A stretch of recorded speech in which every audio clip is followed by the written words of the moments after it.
Welcome to Meet the Author, where you can join in on insightful conversations with best-selling and award-winning indie published authors. Your hosts today are Rob and Joan, who themselves are indie published authors, book publicists, and paranormal investigators with Tampa Bay Spirits, based in Tampa Bay, Florida. Thanks for dropping by. And now, on with the show. Hi, I'm Rob. And I'm Joan. Welcome to the show. We're glad that you're here. As usual, we'd like you to like, share, comment. We enjoy your comments and love hearing from you. I hope you're all doing well tonight. We have a really exciting show for you, two wonderful authors. Our second guest tonight, I have to read this because it's, a lot. Oh, first, let's say hi to Genevieve. Hi, Genevieve. Good to see you. Love you. Hi, Paul. Oh, you know what? Since Paul has already checked in, I need to say this. If I laugh and we're talking about something serious and it looks to you like I don't care about the serious comment that the other person is saying, it's because Paul has probably just typed in something pretty funny that makes me laugh. Happens a lot. Hi, Hello, Sue. Hey, James. How are you? James, welcome to the cyber world. Yeah. Welcome to all your cyber friends. It's good to see you. Anyway, as I was saying, I have to read this because it's a lot. Tonight on the second half, we have writer, producer, editor, voice actor, magician. I didn't know that part. Jet pilot, Carrie Allenstone, something definitely to stay tuned for. And for the first half of our show, we have a wonderful mystery writer, but she's a multi-genre writer. So mostly mystery, but lots of other things too, from Southeast Tennessee, CHERYL Peyton. Hello. Hi, Hello, Cheryl. Hi. Nice to see you. It's great to see you too. Jillian says hello. Hi, Jillian. Good to see you. George is on deck. Hi, George. Hi, George. I will be intensely interested in hearing what your author has to say about Lion's Gate. That's our second author tonight. We are too, George, and we're going to run a little blurb from Lion's Gate when we bring CARY on. Okay, so, all right. Sorry, one more thing here. Paul says, hi, Cheryl. Hi, Paul. Do you know Paul? I know him from Facebook. We're friends on Facebook. Absolutely, right? Author of The Hollow Man. He's very supportive of indie writers. He is. Yes. So is George, who just said hello. And He's very supportive also. Yes. So, Cheryl. Yes. How did you get started? You've got an interesting beginning.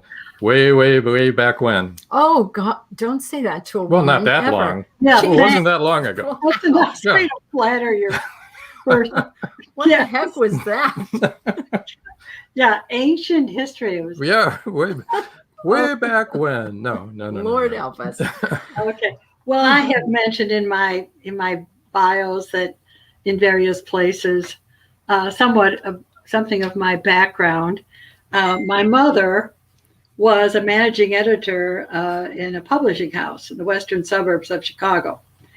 So when I was a little girl, she edited not only some commercial magazines and trade books, but also young adult Christian literature.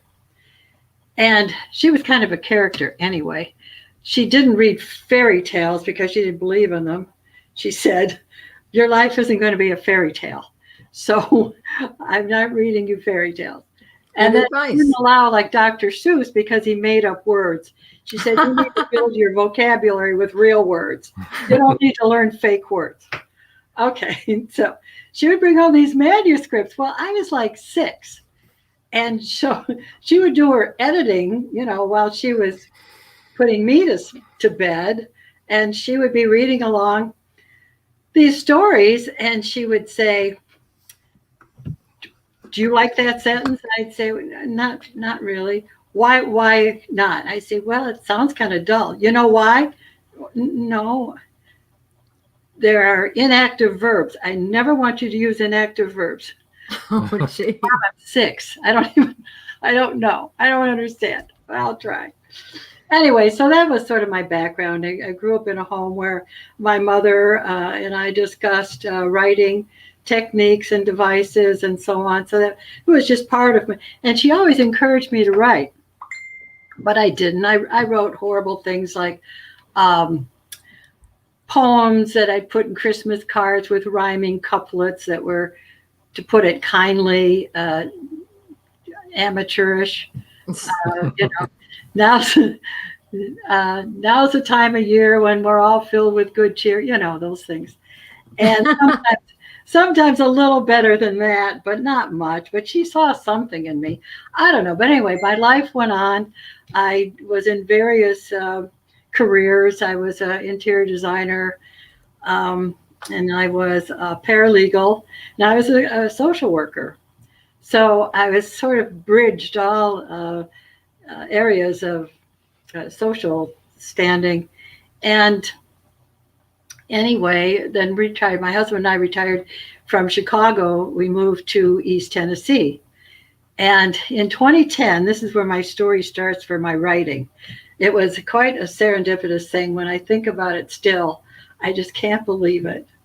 I had decided to take the census because we'd been here 2-3 years, but I didn't know, the back roads, the countryside much. We knew the streets for businesses and so on. So I thought, well, I'd learn more about Tennessee and the people and get out and explore a little bit by taking the census.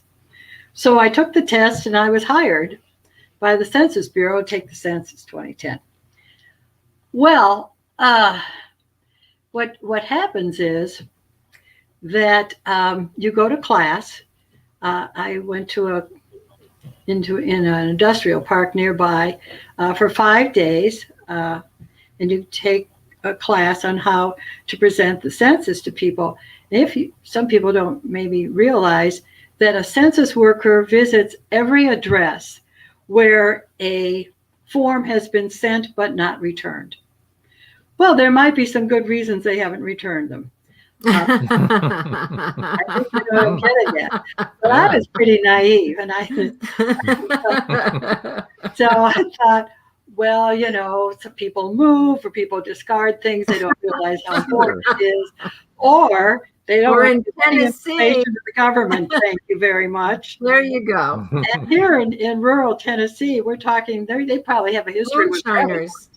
There you go. And so it occurred to me. And then I discovered that, there are places to go, where I went that, scared the bejesus out of me. I had my own standard. It was this.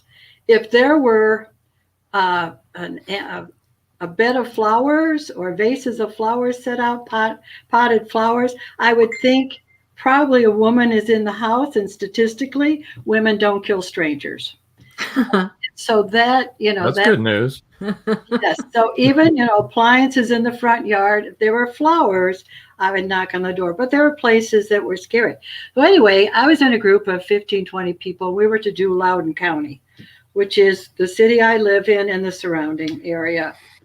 And we were given, or there was assigned a younger man, younger than I, man in his 40s, good looking, tall, well-built, very fit fellow named Bill Harris.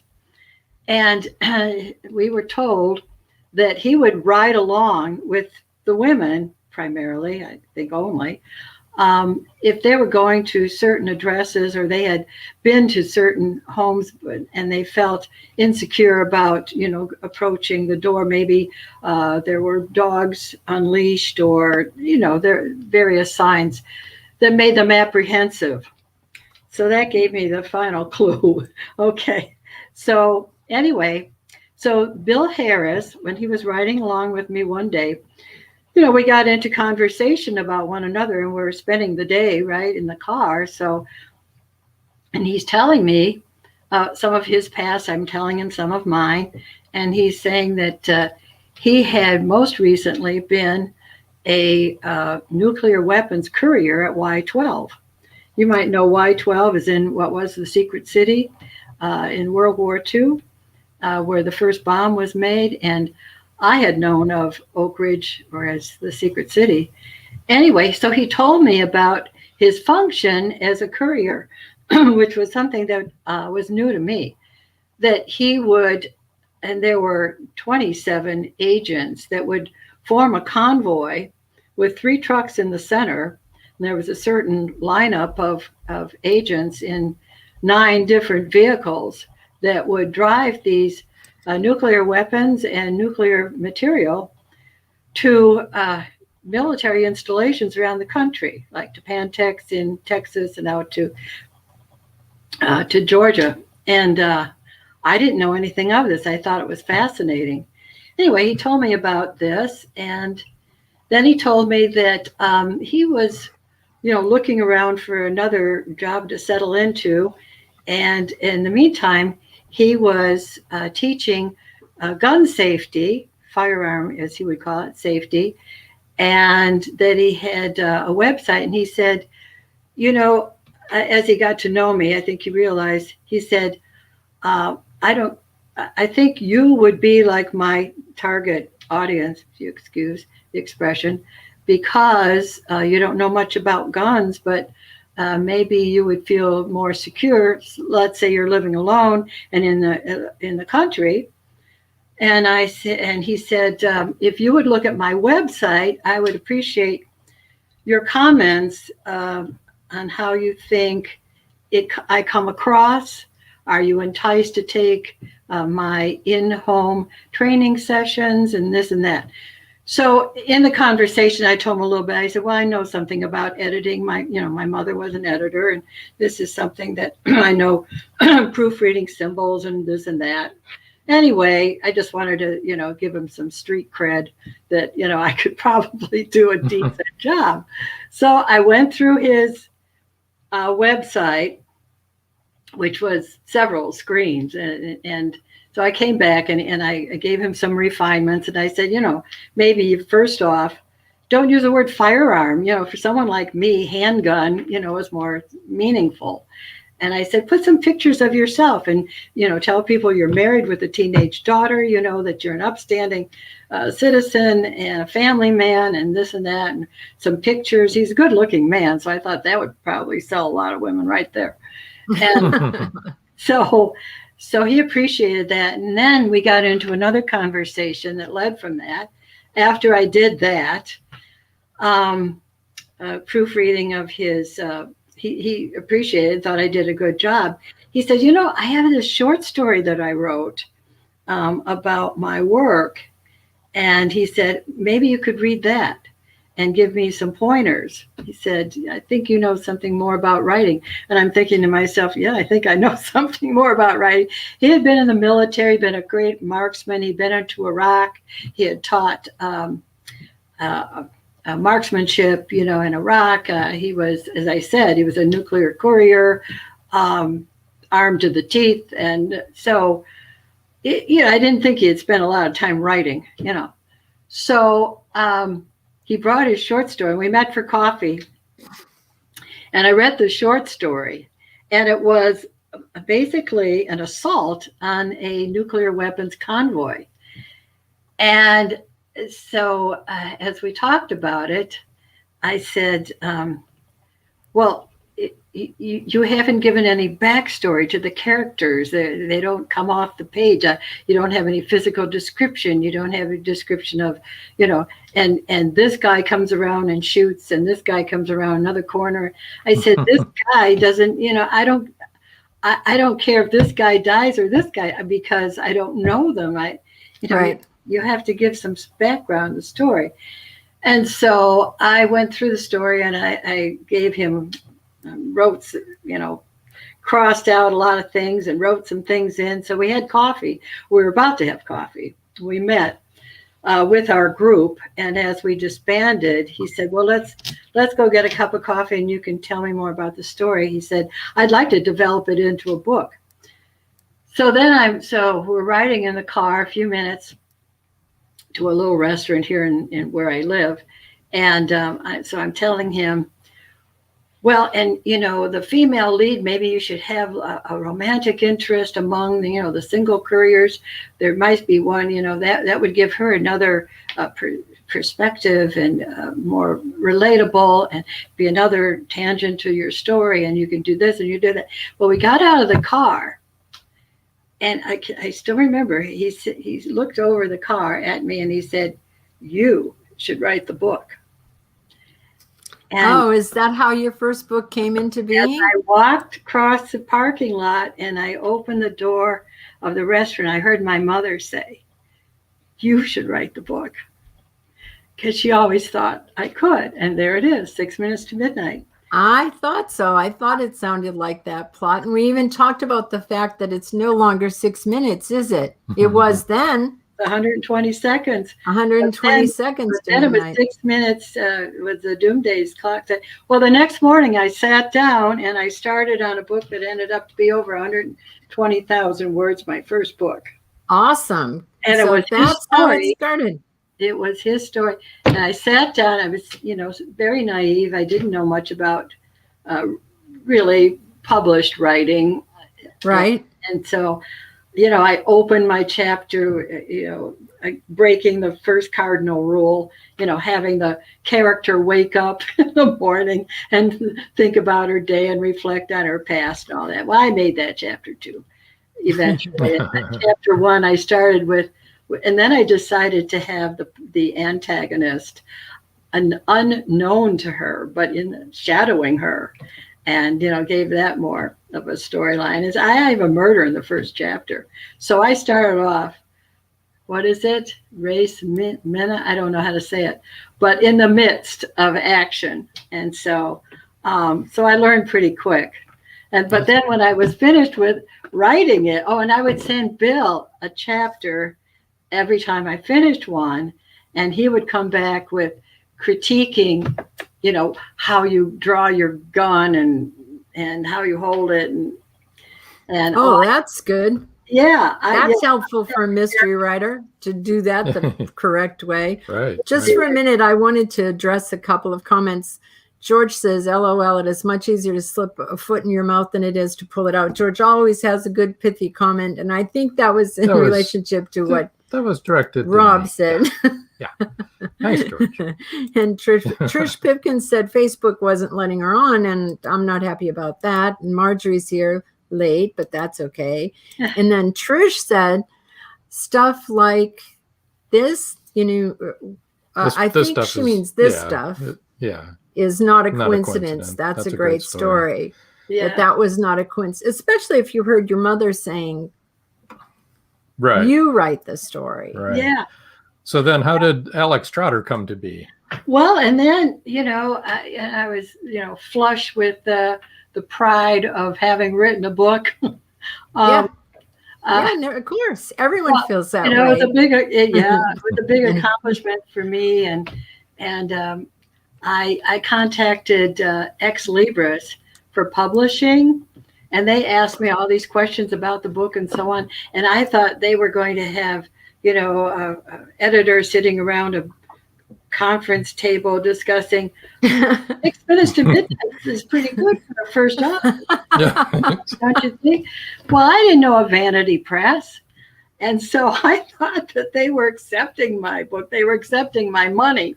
Yes. And I'm on the phone with them. I remember one day, and I just want to show you one thing. And they said, well, do you have a cover? I said, well, no, I thought they did the cover. I didn't know anything. It was pitiful. So that afternoon, I did this cover.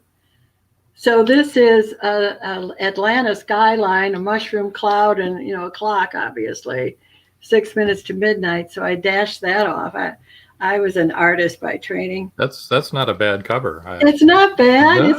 It's not. But this I is like the this one, better. But this is the one we ended up with. This is. But I like the other one explosive. too.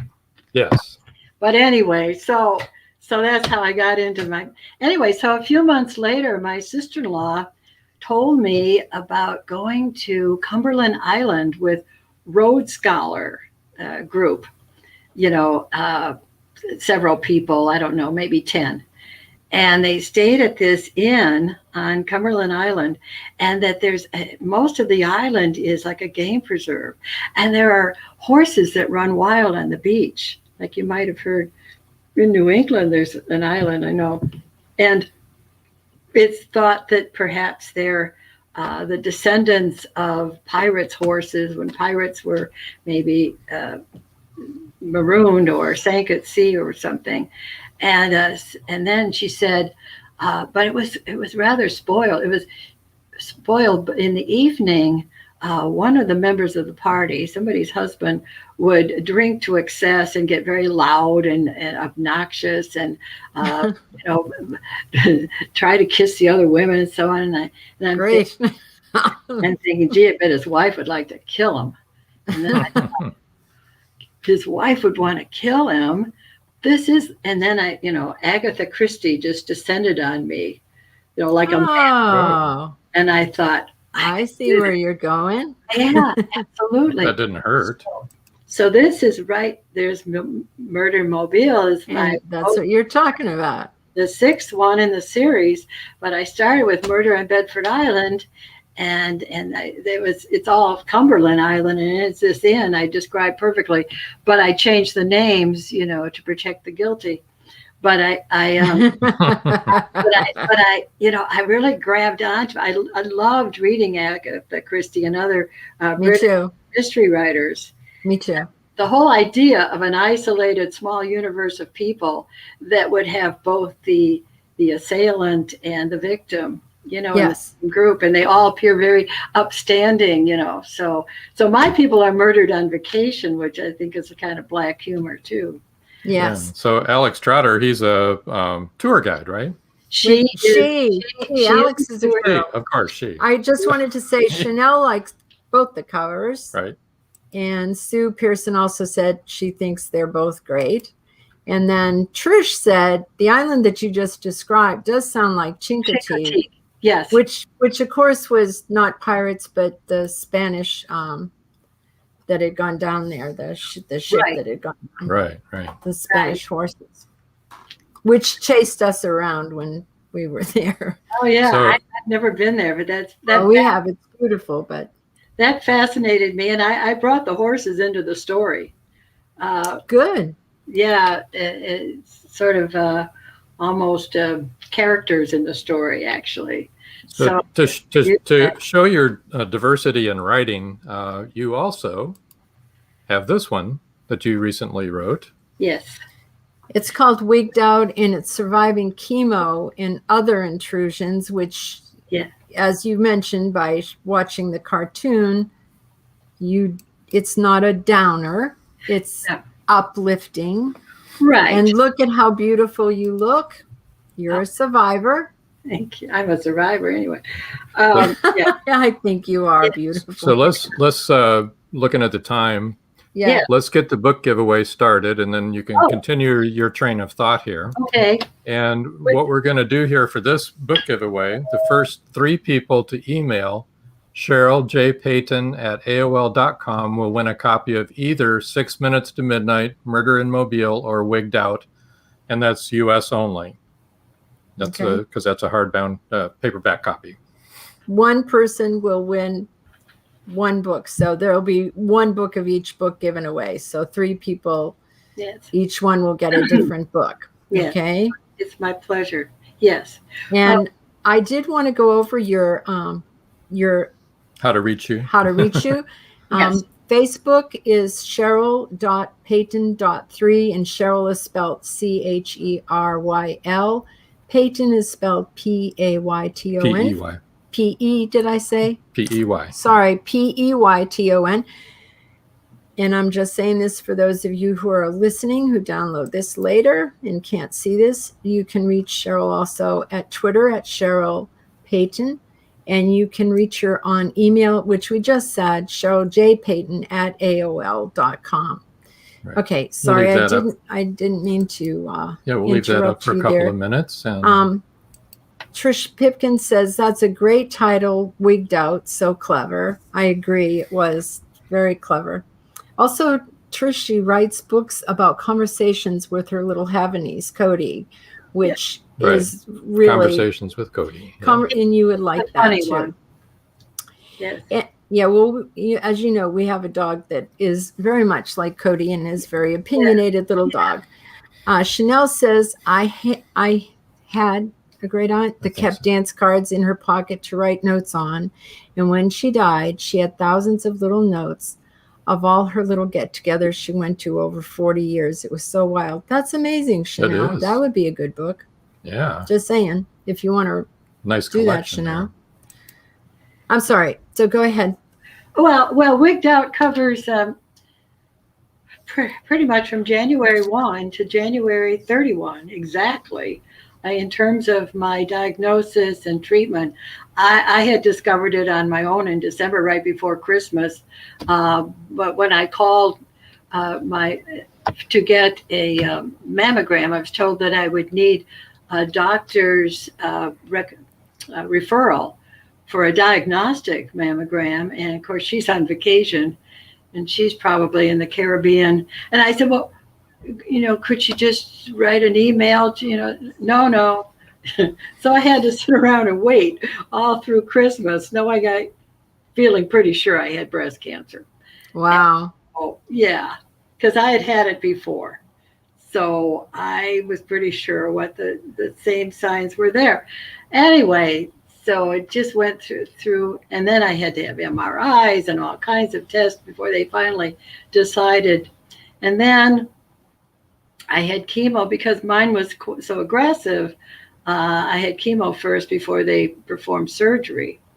So I had quite a wait before I had the surgery to remove it. Anyway, so throughout this process and beyond into radiation and so on, even up to New Year's Eve, they had me go back to the hospital because I had a rise,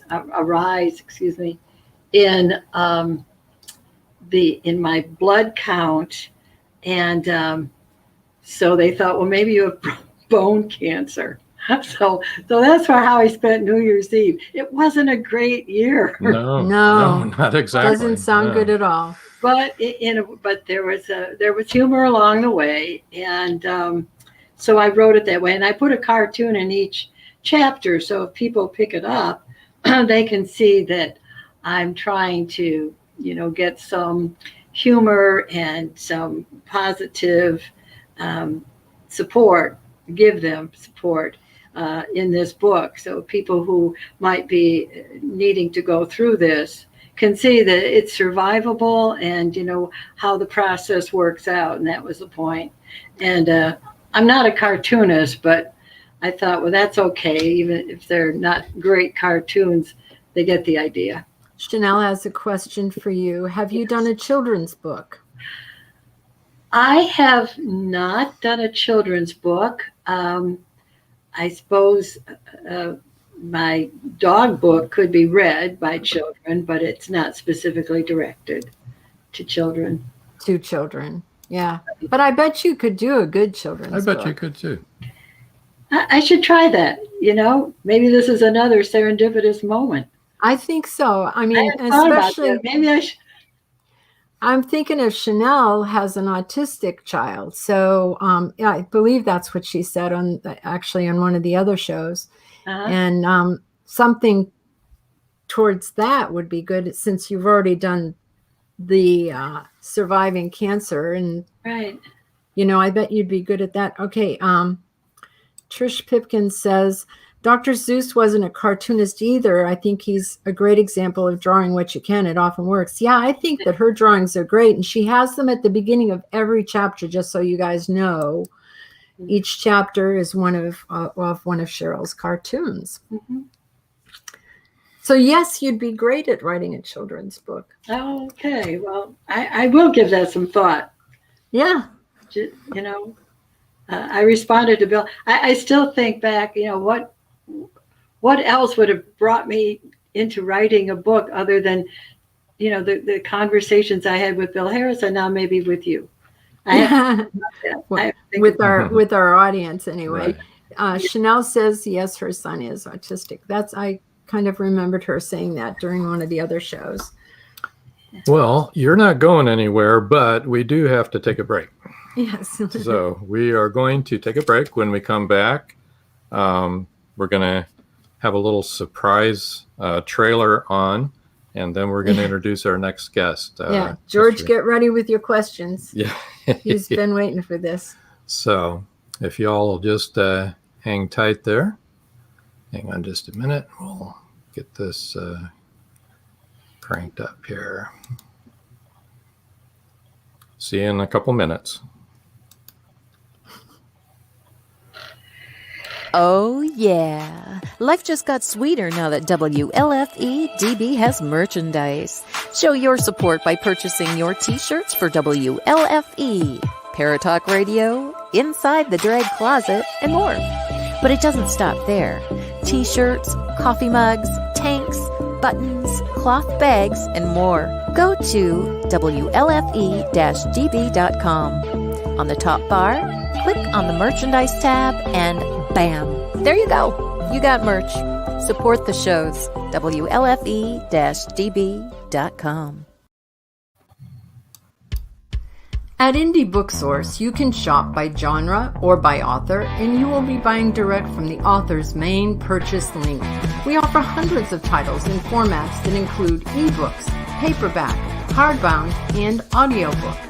Support an indie author. Visit indiebooksource.com today. The rest of Captain Parker's flight crew had been rounded up, and they sat in the lobby in deep shock. They provided as much detail as they could in between the trauma and crying. A young flight attendant shook so severely they had to sedate her. There was only one crew member missing.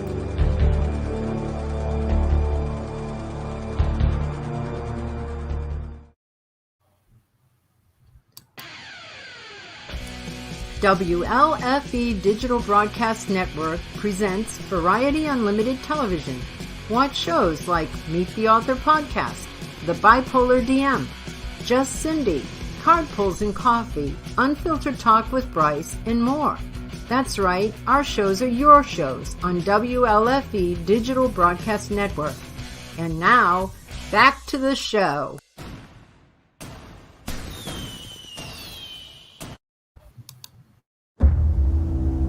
Happy anniversary, my love. In 1979, a gruesome set of murders was committed. It was filled with such rage, a vengeful curse was born. Sinners will face their ultimate fate. You don't know who I am, but I know who you are. I would make them suffer, just like Mom did. History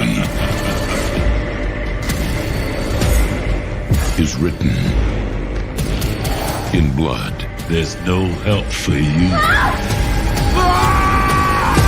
Room 9. I can hear you. Look for it on DVD and digital. Well, okay. Wow. Yes. The wow is right. You produced that? Some people aren't going to sleep tonight. Ooh. If that didn't get your attention, I don't know what I can say. So maybe you'd like to tell us exactly what that's all about. And wait a minute, just one thing I wanted to say. Hi, Rob and Hello, Joan Robert. and guests. Hello, Robert from Australia. And you came just in time to see that wonderful trailer, which Cary will explain what he has to do with that. Yes, 2019, I had a partner. We were in the film business, and we hooked up with a gentleman that needed, hey, Paul, who needed his film finished, edited, and the sound. And we stepped up to do that. And then we got it finished. We cut the film and added the sound, and we finished it in time for the QC check at Lionsgate. They loved it, and there it is. Here we are. So that comes out July 20th? July 20th, yes. Okay. That's the release on that. On DVD. and I got a producer credit. So at the end, be sure and watch that name going up. There you go. There you go. It's I like that name. It's very important. That's what it's all about. Yes. Well, as I said, I read all the things that you've done, and George, if you have any questions about him producing that Lionsgate Room 9, you can ask him anytime now. By the way, there's a sequel coming out. So Room 10. Oh, really? Room 10? Room 9.5, I think. 9.5. Oh, okay. Yeah, 9.5. Yeah. Yeah, I was just told that they're going to be filming a sequel this summer. Oh, and good. It's going to be great. Like we told Very you excited about it. Glad it's coming out. Yeah, and we It's told surprising. you. Go ahead. It's surprising how long it takes. You know, that film was shot in 2018 and 19, and by the time all the background, the work is done and it's approved, and Lionsgate gets to the promotion side, it takes quite a while. Yeah. I imagine that it does. You're also an author. Yes, that's. I started that in 1990. I wrote my first manuscript. Was all excited about it. Sent it off. Got some people to look at it. They kept coming back, going, "That should be a movie." So then I started writing scripts. In 1992, I was fortunate, since of my flying career. I was hired to fly with a very famous movie director through the islands on what he was doing, a location scout for a film he was doing.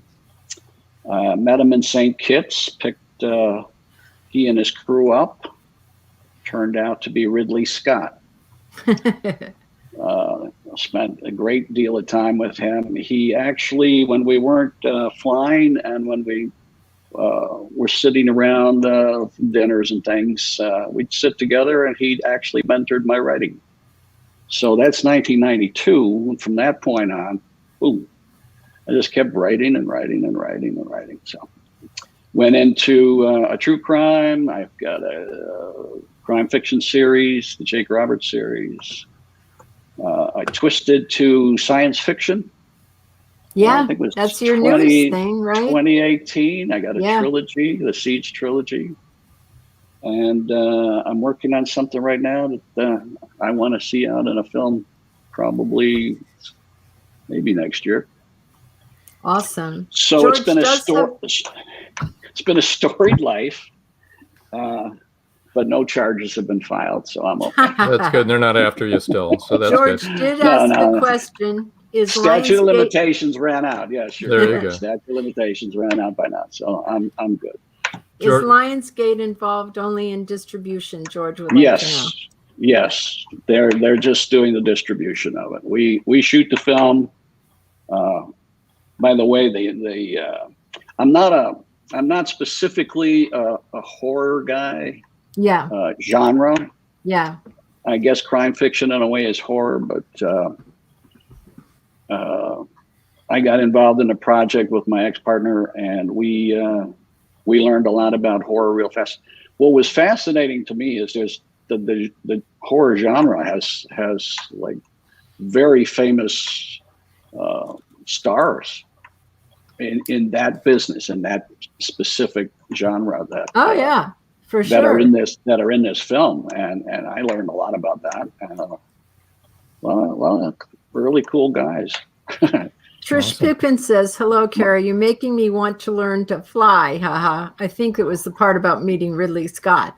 That movie looks super intense and creepy, right up my alley. And also, Trish, I know, is an aficionado of true crime, and actually, Cary has written true crime books too. Trish, you can find him on Amazon and find his books. One true crime. It's called Through a Mother's Eyes, and it was. It's about the parental murder it's a case study of the parental murder of children called filicide. Okay. And this, let's see here. You have After the Evil. Yeah. That was the commercial you saw in the middle, our little break here between guests. That was book one in that series, right? In the Jake Roberts series, yes. Jake Roberts. My Jake Roberts series grew out of flying. I flew for 45 years professionally. When I wasn't flying and I was on layovers, I wasn't the guy down in the bar that couldn't fly the next day. I was the guy in the room typing. Awesome. Typing. So I did all my little laptop. Oh, a laptop. Okay. And I would work on my stories.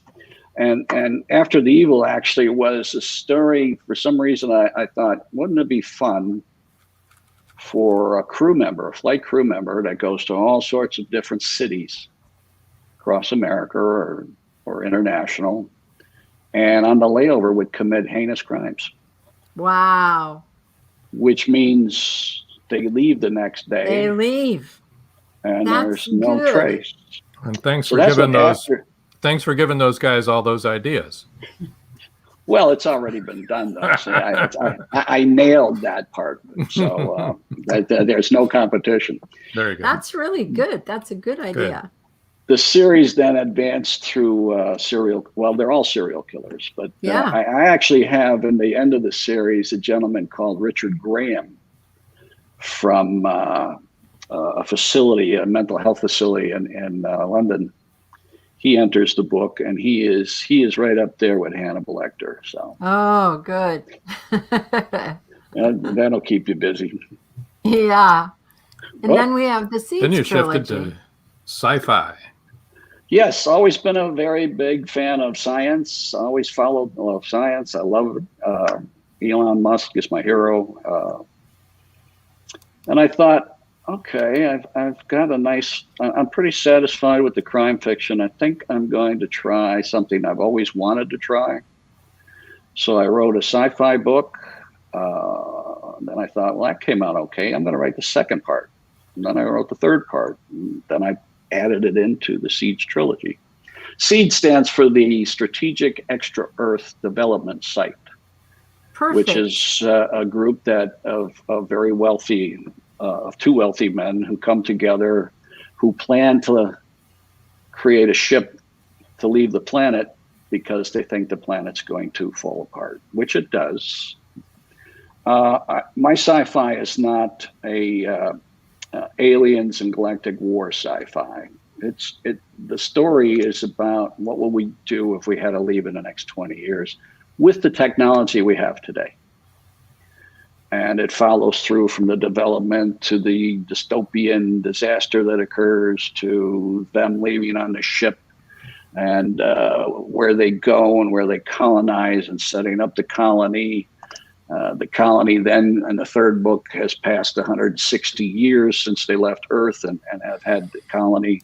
And now they want to expand from there to other planets. And some of them want to actually go back to Earth. So it's a fun story, fun trilogy.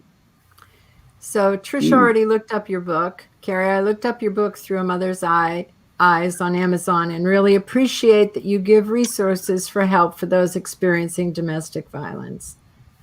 Thank you, Trish. It was a very difficult book. It took 4 years, research. I had to fight my way through the Department of Justice and the Department of Corrections. I don't know if you all remember Mark O'Mara, the attorney. He represented Zimmerman. He was this lady's attorney at the time. So I worked with Mark, and it took a while. She had quickly, I knew her at a health club I used to go to. And I walked in one day, and she was very, very, very distressed. And I said, I think when I get back from my 2-day flight that I had to do, I'll sit down. If she's still that stressed, I'll ask her what's going on, try to solve it. So I went and did my flight, came back, I was still in uniform, pulled my flight bag in, sat down on the couch, turned on the evening news, and there she was, handcuffs, being marched off. She had taken her son's life the night before. So besides the guilt that I had for not stepping up sooner, I thought, if I can get to her, she was incarcerated for 25 to life. I said, if I could get to Julie, maybe she and I could do something about stopping another one. So I contacted Mark, and Mark put her through them. And it just went on with letters and things for years while I was doing the research about the legal system and Department of Corrections. And then I asked to be able to visit her, and they refused. They said, well, we'll give you an hour as a journalist. I said, that an hour is not enough. I need more. So I talked directly to the warden one day, and I said, look, I need to sit down with her, and there's a lot that we have to go through. And he said, I don't want her profiting from this book. I said, she's not going to profit from the book at all. We're doing this to try to save another child. I said, and to keep more women out of your correctional facility.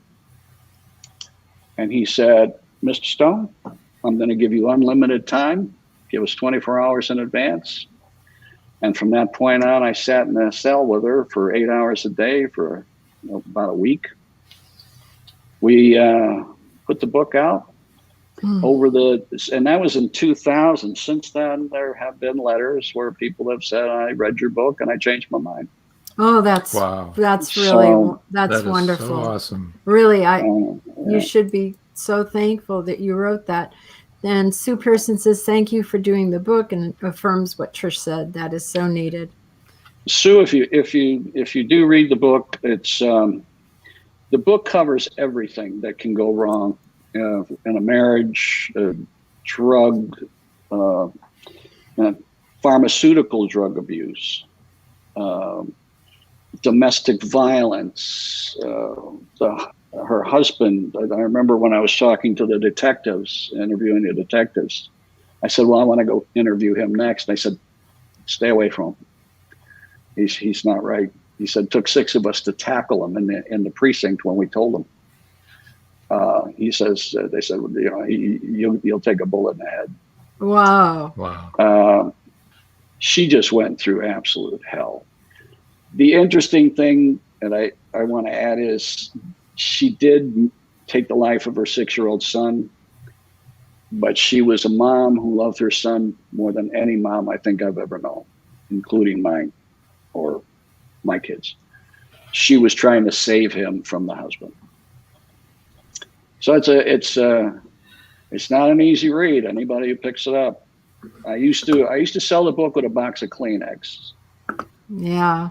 But you have to get your own Kleenex now. Yeah. Speaking of selling books, we need to get your book giveaway going, and we'll put that up here right now. Book giveaway: the first 10 people to email CaryAllenStone1@gmail.com will win an ebook copy of either Seeds Trilogy or After the Evil, your choice. And that is worldwide. That is worldwide. And I just want to say that the Seeds Trilogy is the trilogy. So it's all 3 books. Right. All in one. She just bought the books. Trish just bought. You bought through your mother's eyes. The mother's eyes. Yep. Awesome. Through the mother's eyes. Awesome. Yep. Okay. Awesome. Yeah. Unfortunately, it's a very needed subject, and it's a needed subject for people. It's an interesting thing too, because I have over the years, I've done a lot of interviews for it, but it's a subject matter that nobody wants to touch. Right. Well, nobody wants to know. Nobody wants to face it, but it happens. It happens so much, and it happens. And you see it happen, and you're shocked every time. When you do see it. And the book will tell you why it happens. Yeah. So. Well, cool. Let me put your stuff out here. Cary Allen. Wait a minute. Let me email that guy. Go ahead. Which guy? I'm going to email. I get one of those books. Okay. CaryAllenStone1@gmail.com. And I'm going to spell that for those of you listening. CaryAllenStone1. Number 1. That's his email. First 10 people will get either Seeds, your choice, the Seeds Trilogy, or After the Evil. And if you would like to follow his tweets or tweet to him, it's @CASAuthor. Facebook is Cary Allen Stone, pretty easy. And his website is also very easy, caryallenstone.com. And of course, both of our authors you can find on Amazon, and Cheryl you can find on Amazon and also on Barnes and Noble. Indie Books, Barnes and Noble, and Indie Booksource. Trish Pickens says, I got away from a narcissist, and I truly appreciate people who want to help. Yes, it's part of it. That's part of it. Yeah, I'm afraid there are a lot of them. It's tragic. There's nothing else. Julie, by the way, now she was 25 to life. She was out early, 23 and a half years served. She wanted to be punished. She did not, she actually tried suicide that night. And did not succeed. She went into court. There was no trial. She said, I did it. Punish me.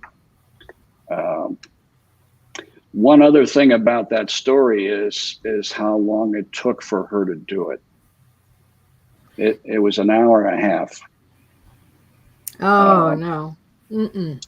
She tried Benadryl to let him sleep, and that didn't work. And then he started to convulse. She got nervous. She cut. It didn't work because she went this way instead of that. He started to bleed, but he didn't die. She went for the throat. That didn't work. He finally seemed to have bled out. She thought he was gone. She picked him up, didn't want him found with the blood, put him in the bathtub, washed him, dressed him, tucked him into bed, and that's how they found him. He actually drowned. An hour and a half. Wow. That's impossible. That's impossible to think about that. Yeah. I'm a mom of six. But it's a subject that I'm surprised that they just don't want to deal with. I've sent that to Oprah and everybody, and they just we can't do it. Yeah, it's horrifying. It is. And it's not a horror story like Room 9. It's a true story, true time. James just said his chat was down. He's back. Welcome missed back, you, James. Hi, James. Yeah. It's been a good author career. I've had fun. I've done a lot of stuff with a lot of other things too, and I like to try all sorts of things. So you mentioned a bunch of things in the beginning, and Magician. I wanted to know about that. Yeah, tell us about Magician. Real quick, when I was much younger, I took my son. Do you remember the magic rocks? You used to put them in the water and they grow. Yes, we do. Oh, yeah. And I wanted my son at the time. He was 7 or so, and I couldn't find him anywhere. And I was driving around town. We lived in Boca Raton, and there was a magic store. And we went inside, and I said, "You have those magic rocks?" He says, "Yeah, but let me show you this card trick." Well, needless to say, thousands of dollars later, oh my! I was hooked and performing it. And then I had a partner then too. We used to build stage illusions for Vegas and things. Wow!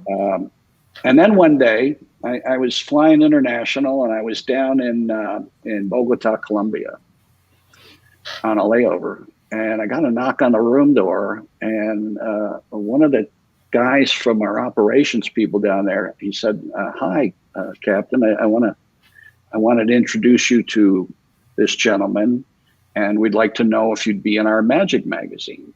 They had like a little magic magazine. And he said, "This is Gustavo Lorgia." And I said, "How are you?" And we did this whole thing. Turns out he was their David Copperfield. Oh my gosh. So one day, we got to be friends over time.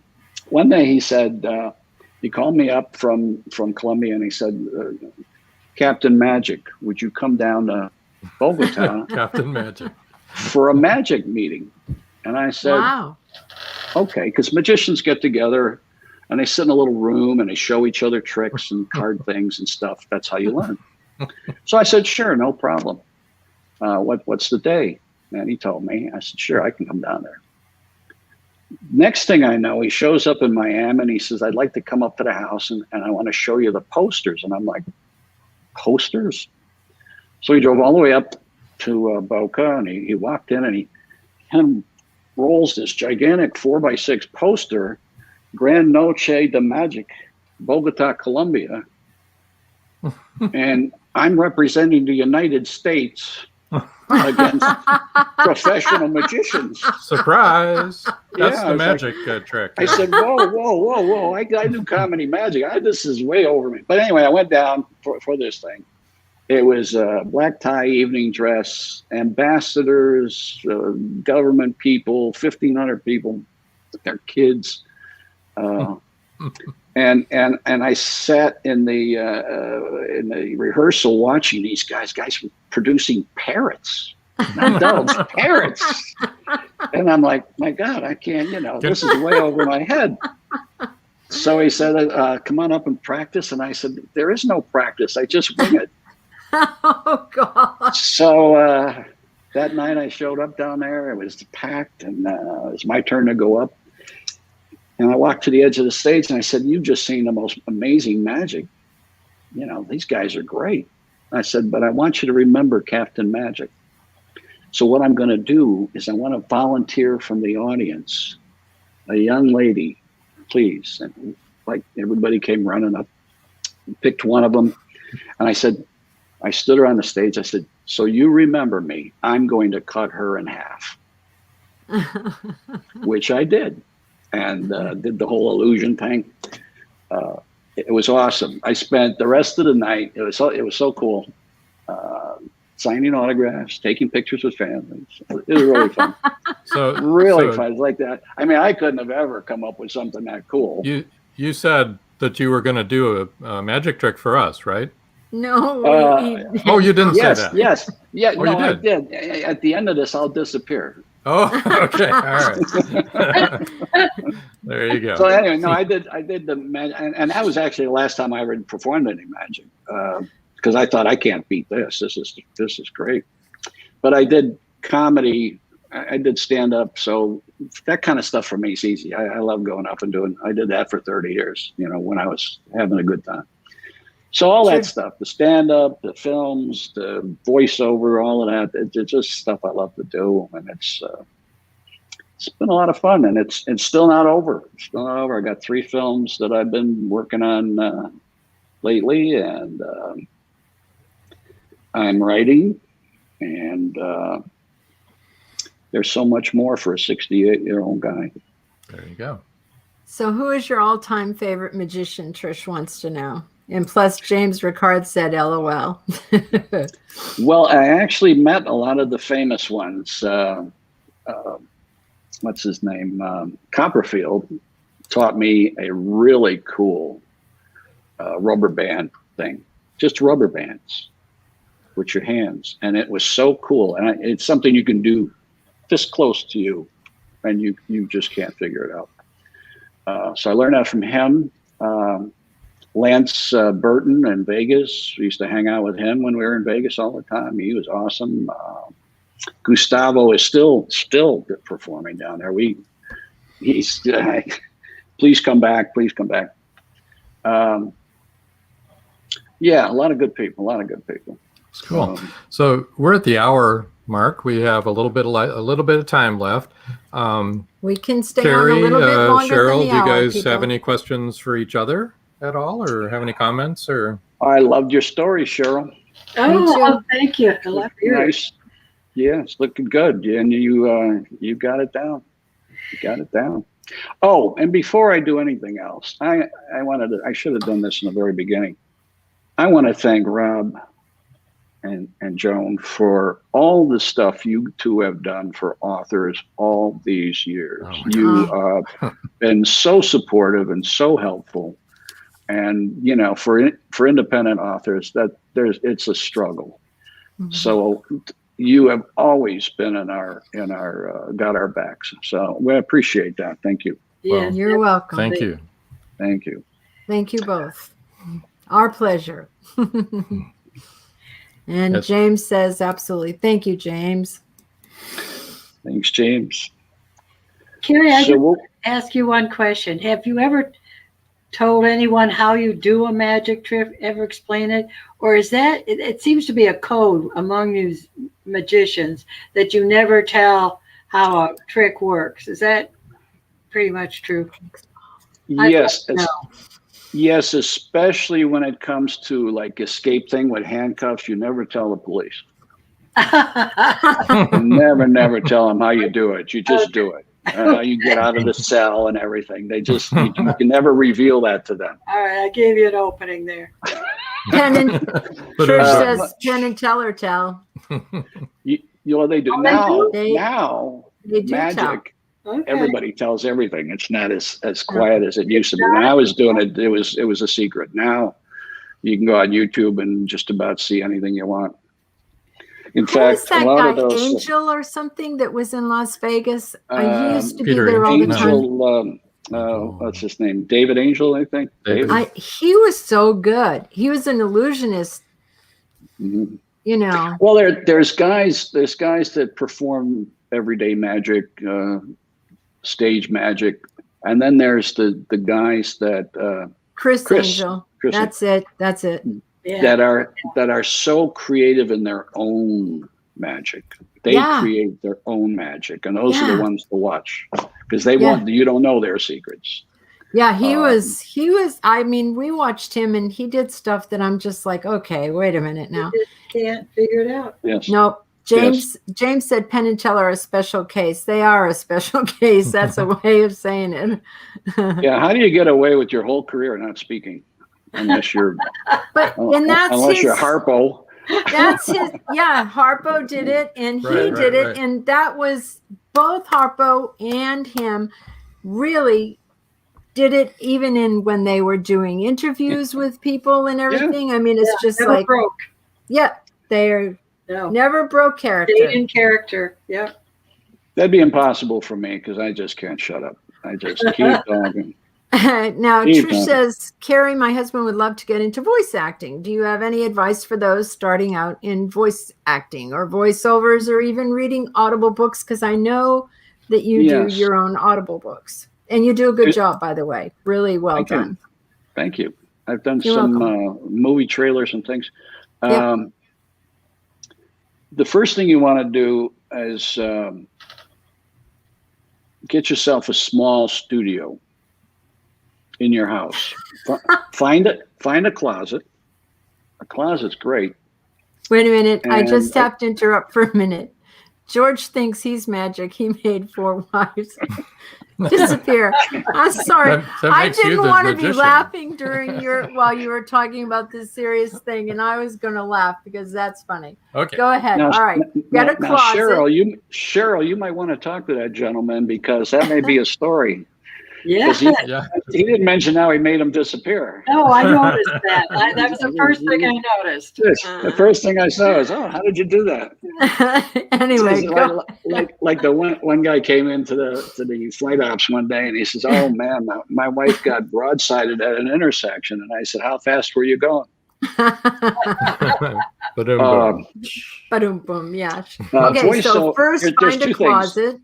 There's two things. There's voiceover and there's voice acting. Voice acting would be like doing all sorts of different voices, cartoon voices or dramatic Right. or whatever. And then there's the voiceover, which is commercials and trailers and all of that stuff. This is about George. It may, because that's his series. May have evolved a Jaguar. Oh, see Cheryl. Get yourself a small studio. You can buy a good microphone, good headset. I use Audio Technica and get a preamp, plug it into your computer, and just go to work. Start reading scripts to yourself. See how you sound. See what other people think of it. If you get good at it, then start putting your name on like ACX. You can go to ACX and become a Oh yeah, for Audible. Yeah, Yeah, for to do- Yeah, you can for do all doing this. books. Yeah. Mhm. there's hundreds and hundreds and thousands of people that are doing all that now. When I started doing it, nobody was doing it. Now everybody's doing it. So it's not a career as much. There's also organizations that you can join to promote. You can also look for local agents in your town, see if they're looking for voiceover for commercials and things.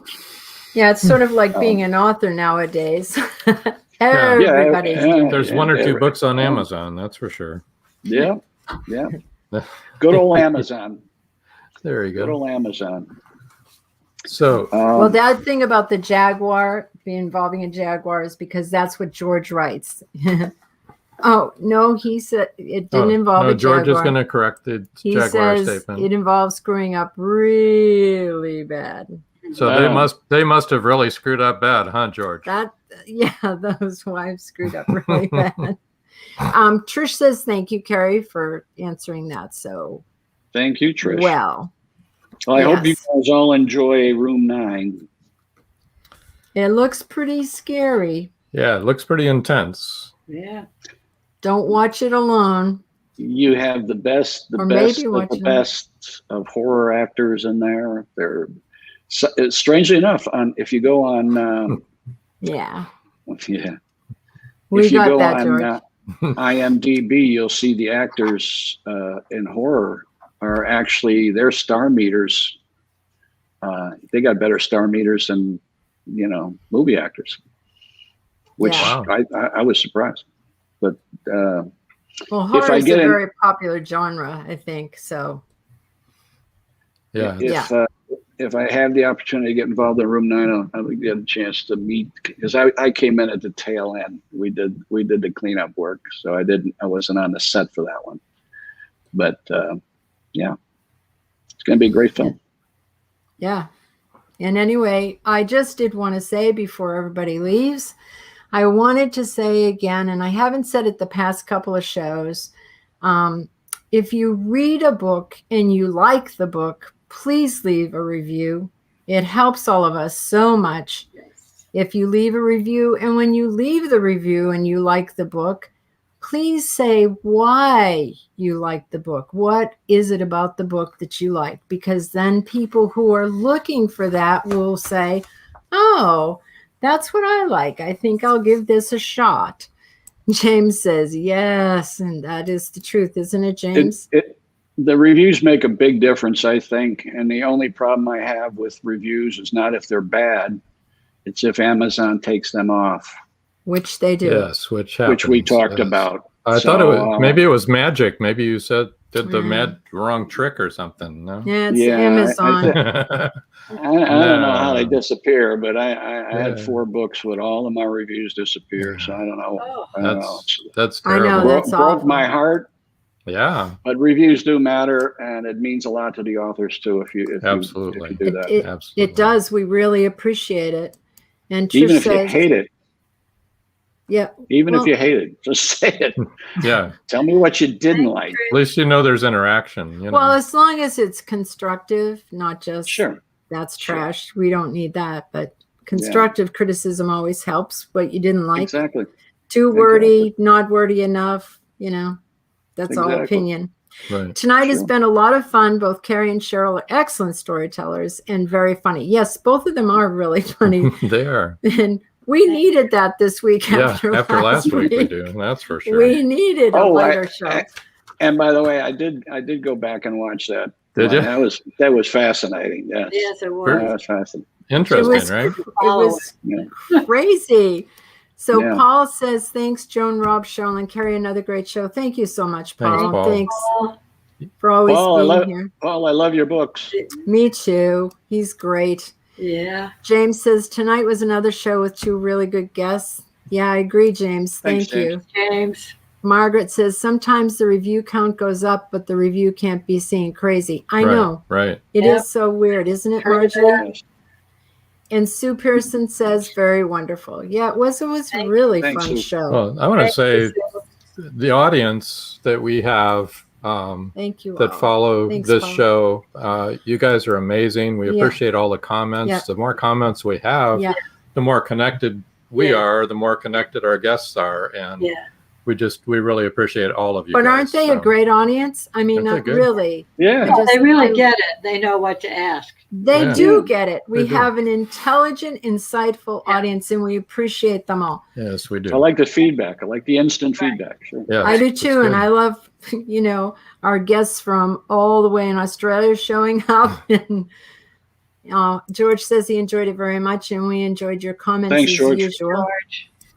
So, and Trish says we're the best audience. They are the best audience. Pat yourselves on the back. Should be an Emmy for audiences. There you go. Yes, yay. So, or a I'm book going to put award. you guys on the spot here one last time. Okay, great. Cheryl, Yes. you have any wisdom for new authors? Just very short in a less than a paragraph. Write what you like to read. I think it makes it a lot easier. And read a lot to write.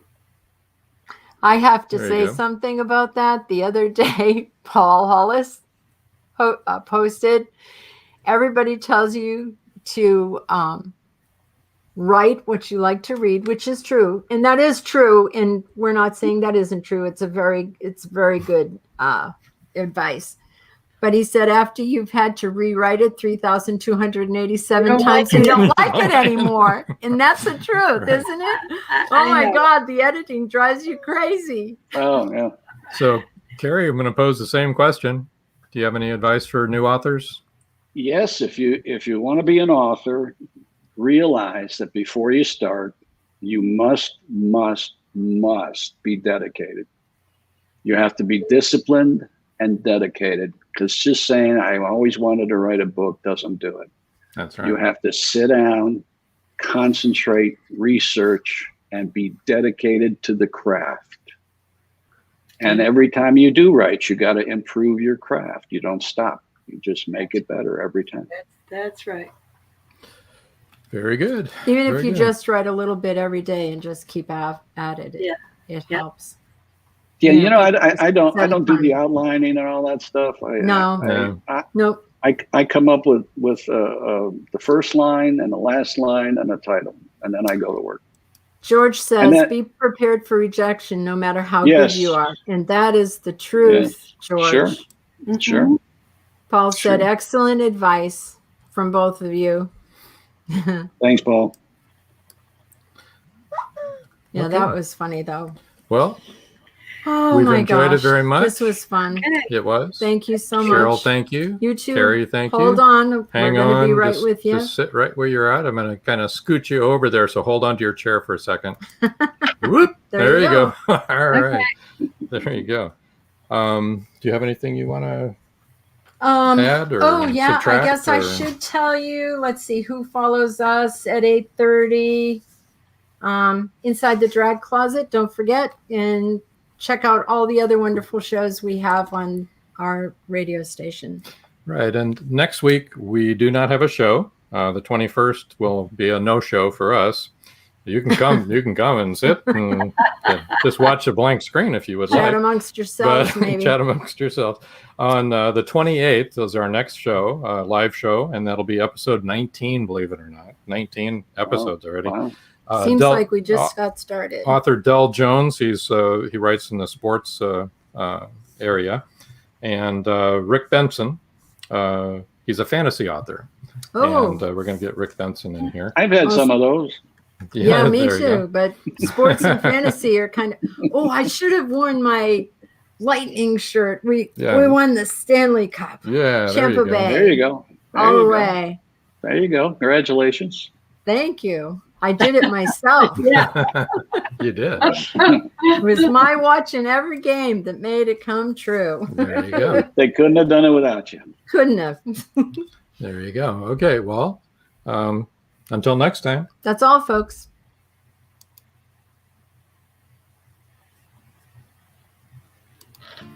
Thank you for joining us here on Meet the Author. Make sure you stay up to date with our show by clicking like, follow, and share. And you can find us on Spotify, iTunes, and more. See you next time on WLFE-DV.com.